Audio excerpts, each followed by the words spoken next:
Good morning, everyone. Today's the 28th June 2018. This is the follow-up video to the other video about how white people aren't the cause of your problem. Take responsibility. This one is, of course, people of color are not the source of your problem. And also, I want to finish this with a discussion about Luke Cage. Hopefully you've seen it. If not, when it comes time to that, just turn off the video. That way you don't get spoiled. So one of the things that I see happening around the country is that people everywhere are not taking personal responsibility for their own energy, time, resources, what's going on in their life. And they want to blame other groups of people. So let me be really clear. Immigration is not the problem. Illegal immigration is a big problem. But immigration is not the problem, right? The reason why jobs aren't happening in Appalachia is because they don't diversify. Like any second and third world country, Appalachia does not invest in itself. They allow the rich to continue to live in a certain class of lifestyle and they themselves be kept in a different one. Nobody is stopping anyone in this country from forming a business. I don't care. You could be even, 15, 16 years old. You could start a business. It really doesn't take much. It's like $60 in some states. I think it's $100 here in Kentucky. It doesn't take hardly anything to form. And you can technically just operate as a sole proprietor and just pay on your taxes. You don't even have to, file articles of incorporation.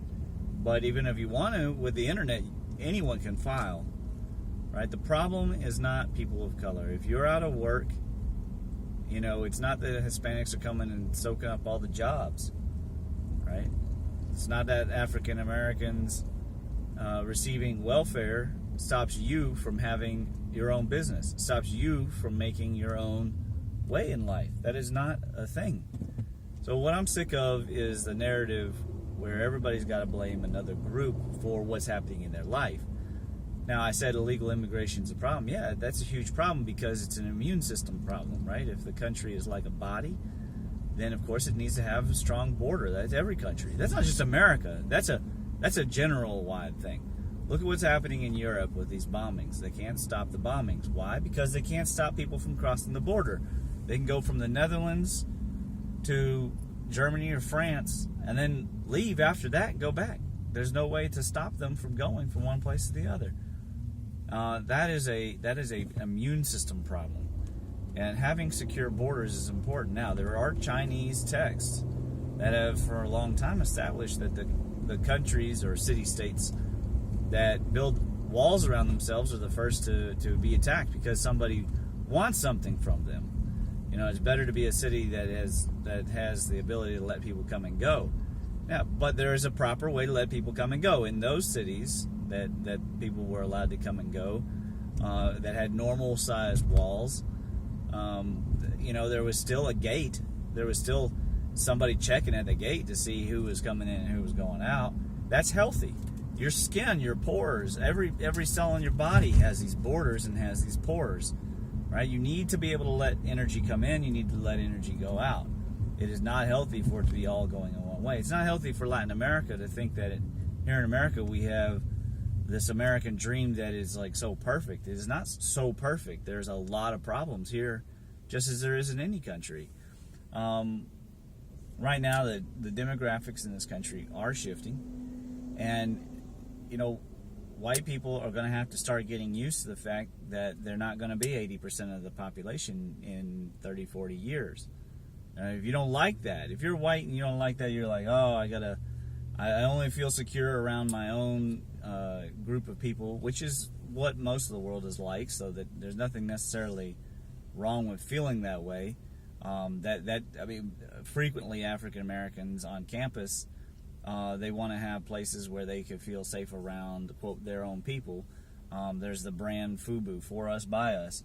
That is a normal thing. There is nothing wrong with groups of people feeling secure around their own people. There are many great myths and stories and legends all about that. I mean, Lord of the Rings is full of discussions of, issues between the dwarves, the elves, the hobbits. I mean, they feel comfortable around, of course, people that are like them. That's totally normal. Well, if you're that way, well, then stop refusing to have kids. Have some kids. Help to refuel the stock of white folks in America. But if that's not a big deal to you, then don't worry about it. I mean, it's okay. The demographics are going to shift either way. That's a given fact. It's going to happen, which means that white folks have got to be willing to live around people of color without seeing them as an economic threat that is taking away. Nobody is taking away your ability to innovate. Nobody's taking away your ability to go out and do it. I was just watching last night Joseph Campbell. It's The Power of Myth, and it struck me not only, of course, how intelligent Joseph Campbell is, the hero of 1,000 faces. It struck me how intelligent the journalist was, and there aren't journalists like that anymore who are so poignant and so keenly aware of the question that we all want to have answered, right? Not that they want to have answered, but that we need answered. And he immediately would ask the question that was the most natural question, and you couldn't tell the difference between where he was asking for himself and where he was asking as a journalist. Now, that is a true journalist and a great interviewer. I apologize, that's my son. So, my point here being that the standards among white people, we have slipped in our education. It isn't just that African Americans or Hispanics aren't doing well in education. Our kids are not doing well in education. Why do you think I homeschool? I homeschool because the system overall is failing everyone. And it is up to each generation. You know what Asians do so well? They make sure that their kids, their generation, has a high IQ, that they have everything going for them in those ways that is, the orthodox straight. Now, they have their own problems in terms of EQ. I've had Asian men for patients and students who could not connect with their emotionality. Why? Because they had tiger parents. They had a tiger mom breathing down their neck about grades all the time. Okay, I'm a tiger dad. I'm real hard on my kids. So there is never a perfect system for everyone, but there is the goal that we all hope. We hope that each generation gets closer to making doctors and stuff. You know what this country needs more of? It doesn't need more.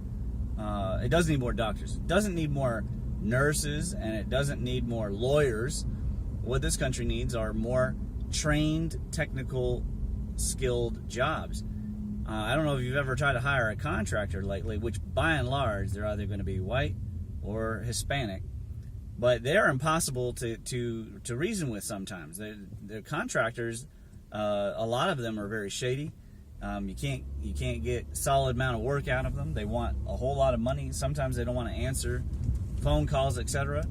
So, there's a call for people of responsibility, no matter the white, Hispanic, black, Native American, for them to come forward and take the reins on the infrastructure in this country. It's not like the infrastructure builds itself, right? These roads don't lay themselves, and the telephone wires don't make themselves.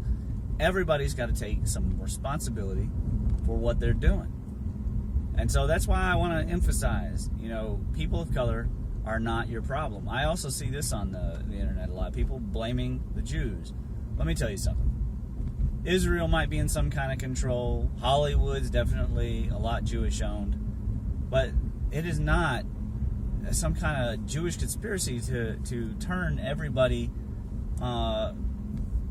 whatever, non-white, non-whatever, right? I mean, that's just not a thing. If you've done some digging and you're starting to become kind of a conspiracy theorist person, if you think that that's the ultimate answer to that, that is nonsense. I have many Jewish friends, and not a single one of them try to oppress or control me. via some sort of hidden Zionist agenda. Okay, the real New World Order out there is non-religious, unless you consider money to be a religion, right? And in which case, then they're very religious. The issue is, yes, there are different groups that have more power. There are different groups that have more privilege. So what? That is life, right? You think if you got a bunch of different kinds of apes and you throw them in the same pen, of course they're going to behave differently, right? The orangutans are not going to be a dominant species. The bonobos might be a little more dominant. The chimps will be very dominant. But you think if a gorilla walks in there that the chimps aren't going to back down? You better believe they will. Why? Because nature is full of stratification. That is how things go, and it's going to shift and it's going to move. You as an individual have the ability to take the reins in your life and say, this is what I'm going to do. And to not worry about some form of agenda to force a social change. Social justice, social improvement can only happen naturally. It cannot be legislated. When you try to force that evolution, it will not work. It will backfire. As great as the Civil Rights Act was, look what has happened to African Americans after the Civil Rights Act. And of course, the natural thing for African Americans to think, well, the man is, it's worse. They bought up all our rap. They're pumping out stuff to make us dumber. Maybe that's true. I don't know, because I'm not, again, it's not like all the white men get together and talk about this kind of thing. I don't know. Maybe that's a thing. Certainly, when you watch, the movie with Ice Cube's son, Straight Outta Compton. That's it. When you watch it, you get, not only do you get the white man who's robbing and blind, but the guy's Jewish. Okay, let me tell you this. Eazy-E's problem was Eazy-E. A, he was a thug. B, he behaved ignorantly. C, he didn't take care of his own business. That personification of the evil white man, the man, is not helpful to anyone. Now, this brings us to our Luke Cage part. So if you haven't seen the Luke Cage ending, you might want to stop here, because I'm going to talk about it. Now, at the end of Luke Cage, we end up with two monarchs in the MCU, two black monarchs in the MCU. Black Panther, of course, who is the inheritor of his throne, but through trial and establishing his higher moral authority. This is very classic Joseph Campbell and kind of discourse. By establishing his moral authority, he earns his right to kingship by refuting the errors of the past, correcting the degeneracy of the father, which is a theme that's all the way back to the Book of Changes, by the way, the correcting the degeneracy of the father. It's in the degeneration hexagram. And he survives, of course, a second combat because the first one, although it was real, it wasn't real enough. The second one was the real deal, the hardship, right? Well, in Luke Cage, we have a different sort of monarchy. Here, we have a man. He represents, of course, the black man. But this is interesting, just like in Black Lightning, which is another superhero show, they are incredibly educated. They don't talk in, the main characters don't talk in Ebonics. They use excellent diction, excellent English. They're educated. And this is the image that African American leaders want to portray to African Americans, right? It's not for myself or for any of the white folks that are watching, right? This is they're trying to put out that image because they're wanting to stamp out the history of thuggery. Now, granted, though, there's a lot of themes of that woven into Luke Cage. This is not into his character, but into the show. And he himself he was raised by a reverend, so he's already a higher class individual. Well, but the end of the show, so the whole show, he's struggling with his power. He's struggling with, he's succeeding, but it's never enough. So he has this whole thing about how, for people like us, it's never been possible for a black man in America. It's never been right. The law never has worked for us. So some of that is really questionable. I don't know, excuse making. Some of it is true, obviously. I mean, Jim Crow is a fact. Jim Crow is not a current fact, but it is a fact of the past. And so the discussion, it has validity. But what's important is at the end, he takes the responsibility. And I'm sure they'll go with the direction of absolute power corrupts absolutely. But for now, he goes with the direction of he takes his higher moral authority and then he ascends to the kingship of Harlem. And by ascending to the kingship, he establishes a peaceful domain for which to keep the forces of other groups of people. Now, this is a show that's highly racial, okay? You've got Koreans, Italians, Jamaicans. Of course, you've got the general issues between black and white. The only people not ever represented in any of this stuff is Native Americans. I mean, it's bar none. You're just not going to see it. We still haven't seen the first Native American in even the X-Men, which, of course, is really important. Racial themes in X-Men are hugely important, so kind of amazing that we haven't seen any of the Native American mutants. But the bottom line is, when he ascends to the kingship of Harlem, he is metaphorically taking his power. So he's not just achieving the royal sway through his own, he's been through trials and tribulations, and everybody's tried to beat him down, literally, or tried to shoot him, literally. So not only is he overcoming those things, but he's reaching inside himself to determine who he's going to be. He's steering his own destiny. He's not allowing his father to steer it. He's not even allowing his ex-girlfriend to steer it. In fact, at the end, he says, send her away. Why? Because what she represented, when she pushes him earlier in the series, he loses a little bit of his temper, which, of course, is her fault. She definitely was plucking at, and she has some kind of issue with needing to aggravate and instigate all these heroes. She's always up in their business, and she's always moralizing to them. But I guarantee you, if you give Claire powers, Claire would be the first one to become corrupted, because she's attracted to power. She's always around power. So the importance of him pushing away this individual who is maybe quite hypocritical, maybe a negative influence, who is there to remind him of how he could be potentially the devil. I'm glad for it, because that's not the reality. This entire Star Wars mythos of once you taste the dark side, forever it'll dominate your destiny. You'll just be a terrible person if you go after power. It's nonsense. First of all, the Jedi themselves are the epitome of power. The sword is a sword in general is a symbol of power. It's a status symbol of power that you can have. And when you have that sword, people look at you differently, and they treat you differently. They give you more respect. If they're not going to give you respect, at least they'll give you fear. They'll certainly be awestruck when you can swing that sword. Believe me, I've done plenty of sword demonstrations. That's exactly how it goes. People they look at you differently when you can wield a sword. Well, in this case, it's not a sword. It's just him. He's the power, and so he's wielding himself correctly for the first time.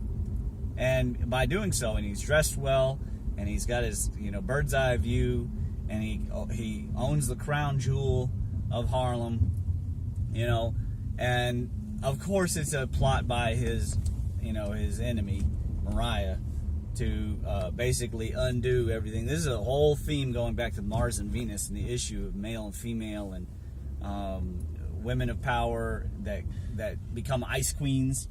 I mean, this is, think of Sleeping Beauty, think of Cinderella. I mean, there's all sorts of themes of women of power becoming sappers of energy. It's a Faustian concept. Well, her desire is, of course, to sap the true yang out of Luke Cage. So I'm interested to see where they go with it in the third season, because I'm hoping, for African American sakes, that they continuously receive the message as they have now with the Black Panther and with Luke Cage. I haven't finished the Black Lightning, but I doubt that he's established the royal sway just based on the way that the writing is going. But I'm hoping for African Americans to start wanting to find the royal sway in themselves. Stop being the victim of everybody else and start being the winner in your own life. Because that's ultimately, I mean, if you're African American and you are a Christian, that is the story of Jesus incarnate. I mean, the temptations, all the people he had to overthrow, the tossing of the money changers table, the entire journey of the hero. And if people haven't seen the Joseph Campbell Power of Myth that's on Netflix, the journey of the hero going out and accomplishing something and coming back, but really going inside and accomplishing something and turning over is so important. So to recap, I believe everybody should take personal responsibility. I probably don't ever have any Native American viewers, so I don't feel like I'm going to have the chance to talk to Native Americans. Is also the issue of how historically, Native Americans have always been talked at, and no one's really truly listened to Native Americans. Me, I like to study their myths. I like to take them in.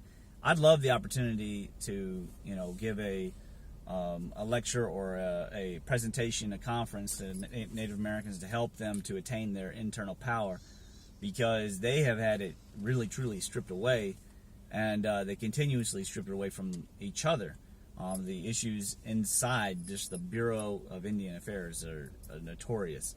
So I don't know if that'll ever happen, but if I ever make a part 3 of this video, I promise you I will continue on the theme of taking personal responsibility and empowerment in your own life.